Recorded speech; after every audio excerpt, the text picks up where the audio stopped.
Dear Diary, it's been 2 months since my last vinyl update. Don't get me wrong, I've posted some videos since then, and we've had some great discussions with people about those videos, and their videos as well. We finally did the Pink Floyd vinyl collection thing, we did a best of 2014 thing, and a couple music in the mail things. Winter in the backwoods of the northeastern United States is just a busy time.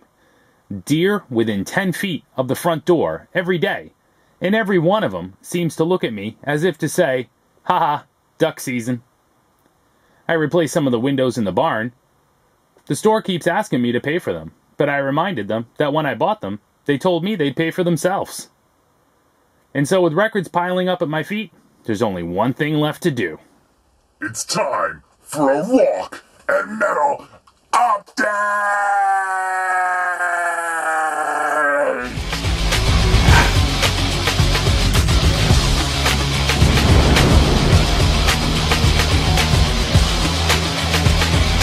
What's going on, everyone? It's LJ, and welcome to the first rock and metal update of 2015. I am pumped. The mail just came, and in the mail an album I've been trying to track down stateside forever. Couldn't do it.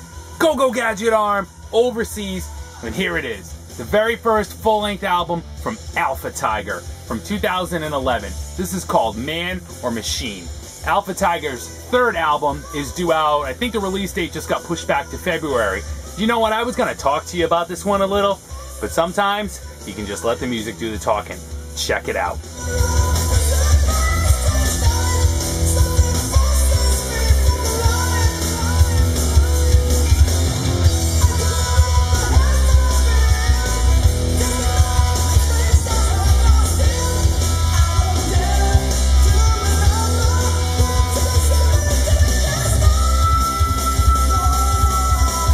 How can you not love that album? Alpha Tiger is the band to watch. They've been around, I want to say, since 2007. What was their name at that point? Was it Satin Black? And then they morphed into Alpha Tiger. They released Man or Machine. Their second LP, which I have, I'll show in my next video. And their third one is due out soon. Killer. Not a band to miss. And that release, surprisingly, came with this pretty cool promo shot. It's reprinted on cardboard. Still a very cool addition to the collection. Next up, here's one that I've had for a while, but I told vinyl community member Mibbertube, that's Mark, I would show in my next video. What's going on, Mibber? And that is an original first pressing of the very first release ever on vinyl on Metal Blade Records, Metal Massacre. It's been around for a while. It's got a little ring wear at the top. It's got a couple of spots on the back, but you know what? The vinyl is gorgeous. And this is well known for a number of different reasons. Now, it's been repressed. Repressings removed Steeler as the opening track, and they removed Rat as well. So what this was a compilation of then unknown bands, unknown unsigned bands. Rat, Steeler, Metallica. Metallica was unsigned? Yeah, they were. Not only were they unsigned, but their name was misspelled on the back of the album. Mettalica. Metallica. And what this has on it is a version of Hit the Lights from Kill 'Em All. And it's the earliest, rawest, roughest version of that song that you've ever heard. Credited on the back cover, you have James Hetfield, Dave Mustaine on guitar, Ron McGovney, on bass, Lars Ulrich, and Lloyd Grant on guitar. So speculations abound that Mustaine, McGovney, not Magooney, Ron Magooney, on bass are even on that, but it's really just Hetfield, Ulrich, and Lloyd Grant. And it has a black label. So very cool release, very cool edition. I promised Mibber I would show it, but there it is. Trading's a Gas with Bobby Gas. Bobby Gas is a member of the vinyl community, and Bobby had an album sitting behind him on the couch not too far back, and I just finished filming my Pink Floyd vinyl collection, and this came to mind. Had to have it, so I reached out to Bobby, and Bobby was cool enough to trade me a Netherlands pressing of the 2 LP set, Roger Waters' The Wall. This was a major hole in my Pink Floyd vinyl collection. It's got performances from, you know, people I normally don't listen to, like Bryan Adams, Van Morrison, Cyndi Lauper, Sinead O'Connor, and Joni Mitchell. Not that there's anything wrong with them, they just don't get a whole lot of spin time here. But it is The Wall, it is Roger Waters, it is an album I was missing, and I've had the VHS forever. And Bobby was cool enough to trade this to me for a couple of records. Bobby still thinks he's the one that made out like a bandit on this trade. Bobby, I highly disagree. I'm super happy and can't believe I finally have a copy of that in my collection. Thanks, brother. Next, more Space Ace. Here we go. This is Spacewalk, and this is a salute to Ace Frehley from 1996. This is a Canadian pressing. When I first laid eyes on this, I kind of thought way back when, oh great, just a bunch of cover versions of Ace tunes on one album. Alright, well that's cool enough and it'll get me, but it's not. It was actually consciously all recorded. I don't think everyone was in the studio at the same time, but it's a veritable who's who from the metal world. At that point, you have guys from LA Guns, Pantera, Skid Row, Megadeth, Guns N' Roses, Anthrax, and on and on and on. Night Ranger. It's just, there's tons of people on it. Rip It Out, which is an Anthrax cover, just absolutely steals the show. And the drumming, pretty much throughout the whole album, save for 2 tracks, is by Scott Travis. And Scott Travis was the drummer for Judas Priest right around Painkiller. Scott's drumming is just amazing throughout this whole album. There's really only a couple hit-or-miss tracks. New York Groove being the absolute worst. Just a pathetic drum loop, drum machine, funked up weirdo version of that tune. But the rest of it absolutely slams. Killer custom labels. And it's just those kind of releases that just don't show up that often. And being from the mid-90s, even that much harder to find, super thrilled to have in the collection. Let's check out some CDs. I don't normally show them, but I've definitely found a stack over the past 6 months or so ago, and I've actually been spinning them. So here they are. First, you have the Dropkick Murphys, Blackout. I never ever gave this band a chance. I've never been a big punk fan, let alone an Irish boy band punk, Boston by way of Massachusetts punk fan. But you know what? It turned up cheap, it looked cool enough, and I figured I'd roll the dice on it. I was actually pretty impressed. I don't think I'm completely converted yet, but I dug it. Here's an Australian import, Australian, right? Not Austria. Yeah, Australian exclusive Metallica maxi CD single. Normally anything Metallica did in the 90s I could care less about, but this was pretty cool because it's got cover versions of Merciful Fate, Sabracadabra, and Whiskey in the Jar. And again, it wasn't all that expensive. Speaking of Metallica, here is The Story So Far. It's another one of those compilation CDs, but it's got some cool stuff on it. A Kill 'Em All, Ride the Lightning medley, some stuff live from their earlier days like Creeping Death, some stuff off the Garage days, like Danzig covers. Pretty cool release. Alright, this one boggled. Here's Anthrax, Axe the Odeon Down. If you take a look at the cover, and you know your metal, and you know your Anthrax, you know that's from 1990. That's from Persistence of Time. So was the inside shot. And so is all the inside write-ups, and it claims to have been recorded at the Hammersmith Odeon 1989. You know what? And then you look at the track list. There's not a single track on there from Persistence of Time, or State of Euphoria, which came before it. And there's only one from Among the Living that came before that. Listening to it confused the hell out of me. Finally, Joe Belladonna saved the day, and he said the new album is coming out in March. And the new album, at the time, was Among the Living. So this was recorded probably in 1986 on the Spreading the Disease tour, towards the tail end of that tour, or some date around there. Thanks for confusing the hell out of me, Anthrax. Cool listen. This just turned up. This is AC/DC's Black Ice. I didn't have this hardbound book version, so it was a pretty cool addition. Neat little hardbound book, and the CD back there. I actually liked Black Ice. I thought it was a really good album. Here's the Runaways, Little Lost Girls. Little Lost Girls. I keep saying that wrong. Love the Runaways. It's a very cool CD to find, to turn up. Wasn't very expensive at all. Here's another one. This is Rush, The Story of Kings. One of those interview discs that used to be everywhere back in the 90s. And this is an interview with Alex Lifeson, or 2 interviews with Alex from '88.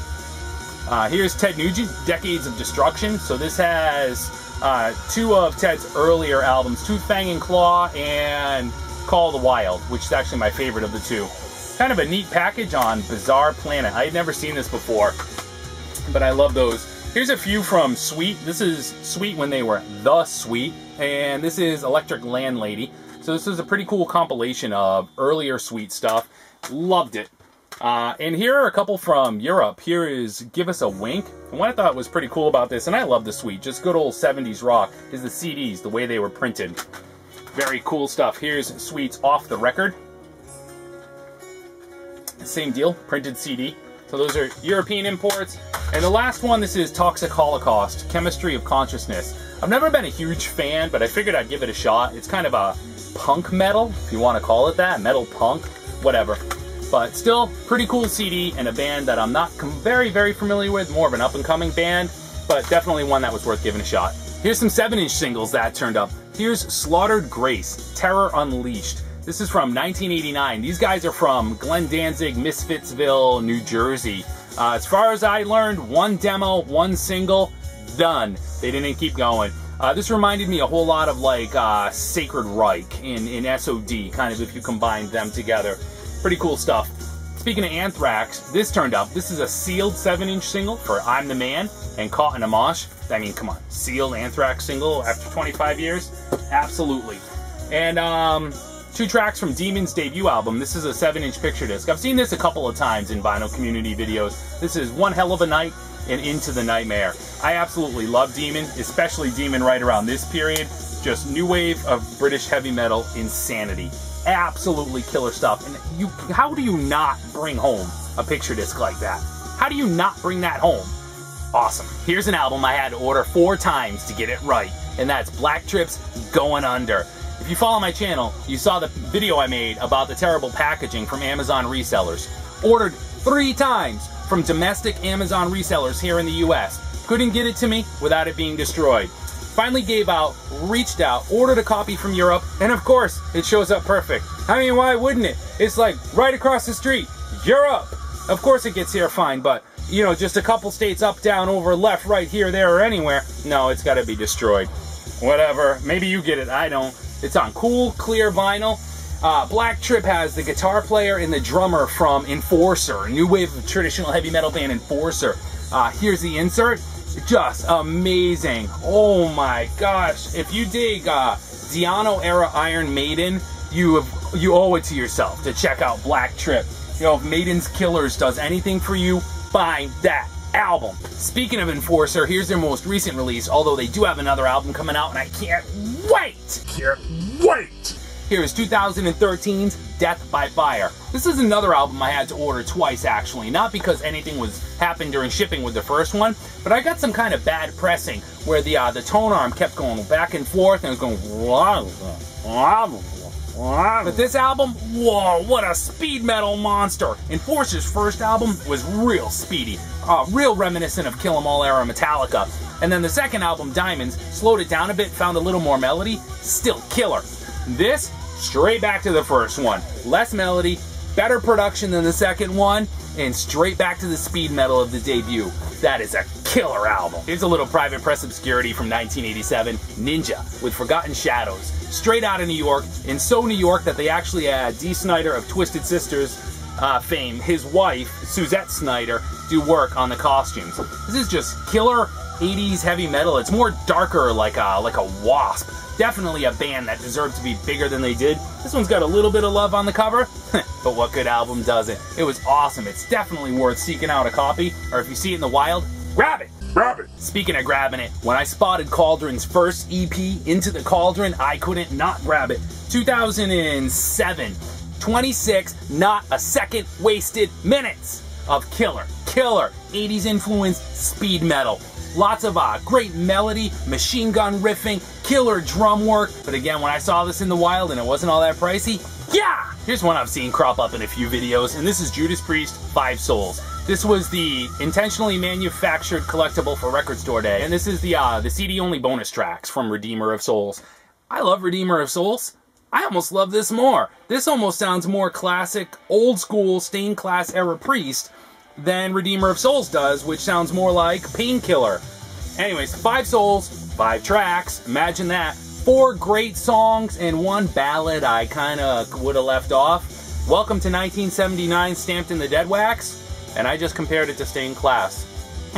Not that long ago, maybe back in November, in that Rock and Metal update, I showed you guys a band I was just loving at the time, and that is what used to be White Wizard, dump a bass player in the gutter, reform, and become Holy Grail. I could not wait to pick up their next album, Ride the Void.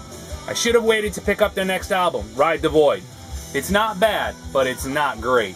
It's got some good moments, it's got some bad moments, it's confused. there's too much going on here. So you've got a couple little death metal moments, a couple progressive moments, a couple speed metal moments, a couple thrash moments. I really hope they change it up next time and kind of go back to the simplicity of Crisis and Utopia, because that album, this one, absolutely smoked. Holy Grail is still a killer band to keep an eye on. Snuggled right between Testament and Atrophy, Flotsam and Jetsam. And here's an album I was missing from the collection. That's No Place for Disgrace. The band's first album, minus Jason Newsted, who just joined another band. Their name starts with an M. They used to be really good. They're not that great anymore. I can't remember their name.